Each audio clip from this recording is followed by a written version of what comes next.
Hello dear students, how are you all? I am Patel Priyanka and welcome to today's session. बच्चों आज class 12 का chapter number 1 reproduction in organism के बारे में पढ़ेंगे. First of all तो उसके अंदर चैप्टर 1 में पहला डेफिनेशन आता है कि लाइफ स्पान.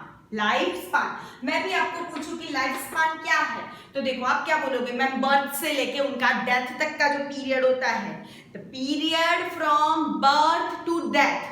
पर यहाँ है ना साइंटिफिकली वे में हमें अगर बोलना है तो उसके आगे नेचुरल डेथ बोलना है. क्या बोलना है? तो period from birth to the natural death. Short में लिखती हूँ, आप समझ लेना. बर्थ टू नेचुरल डेथ क्यों बोला? सब समझो. ह्यूमन का हमारा ऐसे एवरेज हम ले लेते हैं कि 60 ईयर्स का लाइफ स्पान है. बट किसी इंसान का एक्सीडेंट होता है और वो 30 ईयर्स की एज में मतलब उसका डेथ होता है ड्यू टू एक्सीडेंट. तो हम ऐसा नहीं बोल सकते कि उसका लाइफ स्पान 30 ईयर्स है. नहीं, उसका लाइफ स्पान 30 ईयर्स है, वो नेचुरल डेथ नहीं है, उसका एक्सीडेंट हुआ. तो यहाँ पे डेफिनेशन में बेटा याद रखने का आपको वर्ड्स को. The period from birth to natural death it is known as life span. Life span changing होता है from few days to thousands of the years होता है. From few days to thousands of the years. It is not affected by the size. Example में ले लेते हो. चलो crow है, यहाँ पे क्रो है, यहाँ पे पैरट है. क्रो का लाइफ स्पान 15 इयर्स होता है. कितना? 15 साल. पैरट का लाइफ स्पान 140 इयर्स होता है. दोनों का साइज तो सिमिलर ही है ना, नियरली सिमिलर जैसा ही है. तो हम ऐसा नहीं बोल सकते कि छोटे एनिमल्स का लाइफ स्पान कम है, बड़े एनिमल्स का लाइफ स्पान बहुत ज्यादा है. नहीं नहीं नहीं नहीं, साइज नहीं इसके ऊपर मतलब कोरिलेट नहीं करता. Life span and size correlate नहीं करता. देखो इसका 15 साल और इसका 140 140, कितना वास्ट डिफरेंस है. तो इसके ऊपर से दूसरा भी एग्जांपल ले लेते हैं. चलो मैंगो ट्री है, बनियन ट्री है. तो बनियन ट्री तो कितने साल मतलब उसका लाइफ स्पान है, मैंगो ट्री का इतना नहीं है. तो दैट मीन्स हम साइज दोनों एनिमल्स के साइज सिमिलर है बट उनका ऐसा नहीं कि लाइफ स्पान दोनों का इक्वल होगा. तो life span do not correlate with the size. तीसरी चीज, फ्यू से 1000 इयर्स भी हो सकता है, साइज से वो कोरिलेट नहीं करता. एंड एवरी ऑर्गेनिज्म जिसका लाइफ स्पान सबका ही होता है, ठीक समझो, ज्यादा हो किसी का कम हो, बट जो इस दुनिया में आए हैं वो मरने वाले तो है ही. No one is immortal. तो यहाँ पे वर्ड में लिख रही हूँ इममॉर्टल. देखो इममॉर्टल कोई नहीं है. डेथ इज सर्टेनिटी, सबका डेथ फिक्स्ड है, किसी का जल्दी किसी का बाद में, but no one is immortal. NCERT ने एक लाइन दिया है, बहुत प्यारी लाइन है. Except single cellular organism. Single cellular organism exception में किया. क्यों मैम? आप पूछोगे मैम ऐसा क्यों, सिंगल सेल में ऐसा क्यों? तो देखो सिंगल सेल ऑर्गेनिज्म में क्या होता है, सपोज ये पेरेंट है कोई, ठीक है, पेरेंट सिंगल सेल ऑर्गेनिज्म है, यानी कौन सा रिप्रोडक्शन होगा उनके अंदर? असेक्सुअल रिप्रोडक्शन, ठीक है. तो पेरेंट्स में से 2 डॉटर बना उसका, चलो उसका डिवीजन हो गया, 2 डॉटर बना.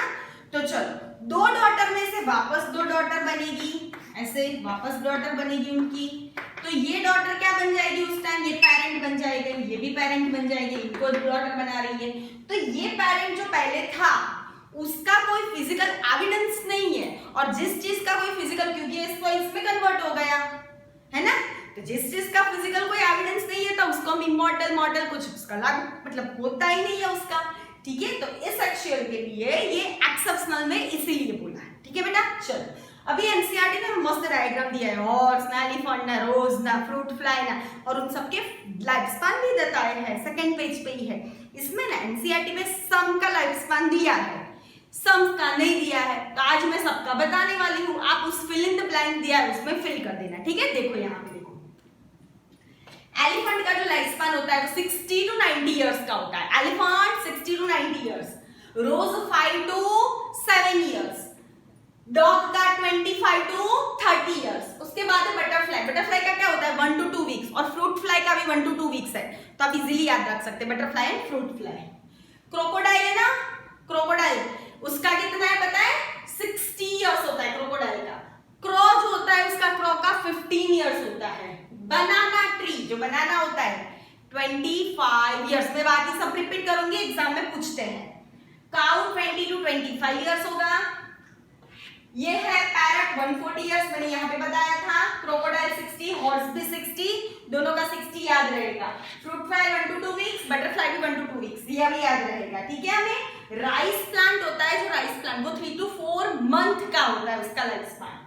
Tortoise 100 to 150 years and banyan tree जो होता है बहुत 200 to 300 इयर्स। तो बेटा इसमें से किसी एक बार भी पूछ सकते हैं, नीट में या गुजरात बोर्ड में या किसी भी एग्जाम में हमको पूछ सकते हैं। सॉरी, तो हमें ये एग्जाम के लिए ये सारे लाइफ स्पैन आपको याद रखने हैं। इसके बाद आता है डेफिनेशन।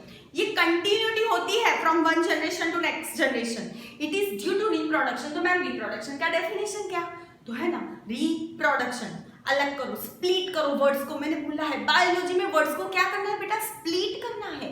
री और प्रोडक्शन अलग किया, री यानी अगेन फिर से होता है जो चीज, प्रोडक्शन यानी टू फॉर्म किसी चीज को बनाना। यहाँ पे किसका फॉर्म होता है, ऑर्गेनिज्म का होता है। तो देखो री यानी अगेन एंड प्रोडक्शन यानी फॉर्म होना, ऑर्गेनिज्म। एक ऑर्गेनिज्म से दूसरा ऑर्गेनिज्म बनता है। तो मैम साइंटिफिक डेफिनेशन बताओ। तो देखो reproduction means it is the biological process, BP यानी it is the biological process, any organism produce new organism similar to itself। ये word important है, similar to itself, अपने जैसा। ह्यूमन है तो ह्यूमन को ही जन्म देगा भाई, हाथी को नहीं देगा, और हाथी ह्यूमन को जन्म नहीं देगा ना। डॉग है तो पपी को ही जन्म देगा। अपनी स्पीसीज के लिए ये वर्ड है, यानी सेम स्पीसीज, सेम स्पीसीज के लिए वर्ड है ये। सिमिलर यानी स्पीसीज, ह्यूमन की ह्यूमन, डॉग की डॉग, एलिफेंट की एलिफेंट, मंकी की मंकी, स्पीसीज सेम रहेगा, 2 हाथ हो गए 2 पैर हो गए, बट वेरिएशन तो होगा ना। क्यों नहीं होगा, सेक्सुअल रिप्रोडक्शन में देखो ये साइन होती है मेल के लिए, ये साइन होती है फीमेल के लिए। तो male and female sperm and ओवा का फ्यूजन होता है, गैमेट्स फॉर्म होते हैं, और गैमेट्स फॉर्म होके जाइगोट बनता है, जाइगोट में से एम्ब्रियो बनता है। यानी यहाँ पे 2 गैमेट्स है, गैमेट का फ्यूजन हुआ, गैमेट का फॉर्मेशन हुआ, ये चीज सेक्सुअल में होता है। तो दोनों का आएगा ना, तो वेरिएशन तो होगा। यानी सपोज समझो मम्मी की आईज ब्लू है, पापा की आईज ब्लैक है, तो बेबी की ब्राउन हो सकती है, बट स्पीसीज तो वो सेम रहेगी। ह्यूमन का ह्यूमन ही रहेगा, कोई डॉग नहीं होगा, है ना। हंस क्या रहे हो बच्चों, ध्यान से समझो, थोड़ा मजाक कर लेते। चलो ये हो गए। अभी आप पूछोगे मैम ये 2 रिप्रोडक्शन कर रहे हो, तो रिप्रोडक्शन का तो मैंने समझा दिया। चलो इनका डेफिनेशन, उनकी एक साइकिल होती है बेटा, बर्थ होता है, ग्रोथ होता है, रिप्रोडक्शन होता है, नर्स में डेथ हो जाता है। बर्थ, ग्रोथ, रिप्रोडक्शन, डेथ, पूरी साइकिल होती है।